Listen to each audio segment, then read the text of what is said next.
संसार में आम लोगों को यह पता ही नहीं कि इंसान संसार में किस लिए आया है, मनुष्य जन्म क्यों मिला है, संसार में आने का उद्देश्य क्या है, हमें क्या करना चाहिए था और हम क्या कर रहे हैं।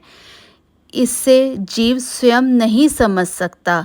मनुष्य का इतना ऊंचा दर्जा है और ऐसा अनमोल शरीर उसे मिला है, लेकिन मनुष्य माया के धंधों में लगकर अपनी वास्तविकता को भूल गया है।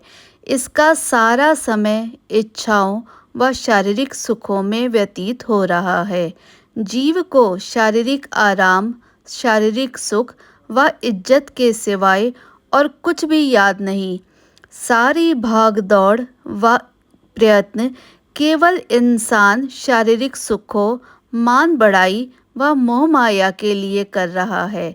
यदि सारा जीवन माया मोह के धंधों में शरीर के निमित्त हो गया, तो मरते समय जब शरीर ही यहाँ रह जाएगा, तो फिर शरीर से संबंधित वस्तुएं किस काम आएगी। जीवन की सारी कार्यवाही मिट्टी में मिल गई। फिर इस जन्म का क्या विलाप हुआ। क्या मनुष्य जन्म की कदर व कीमत यही थी। यह मनुष्य तो कुल मालिक का अंश है और इसी जन्म में ही शुभ कर्मों द्वारा मालिक का स्वरूप बन सकता है। लेकिन भूल से मनुष्य ने शरीर को अपना सब कुछ मान रखा है।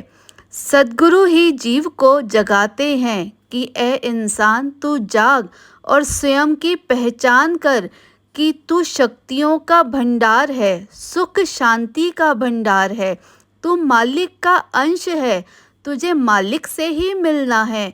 तू यह क्यों भूल गया है।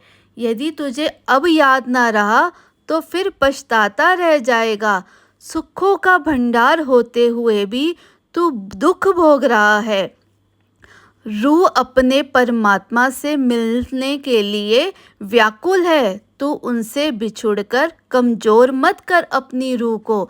अपनी रूह का सामान एकत्र कर, भजन भक्ति कर, उनके चरणों से अपने आप को जोड़, उनके द्वारा बताए गए नियमों की पालना कर, ताकि तू ईश्वर में ही जा मिले।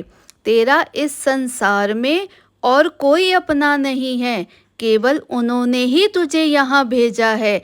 तेरे संगी साथी तेरे साथ नहीं जाएंगे, तेरा साथ नहीं निभाएंगे, वो तुझे यहीं के यहीं छोड़ जाएंगे। केवल जब तक तेरे से स्वार्थ है तब तक तेरे काम आएंगे। तू ईश्वर से मिलन कर अपना।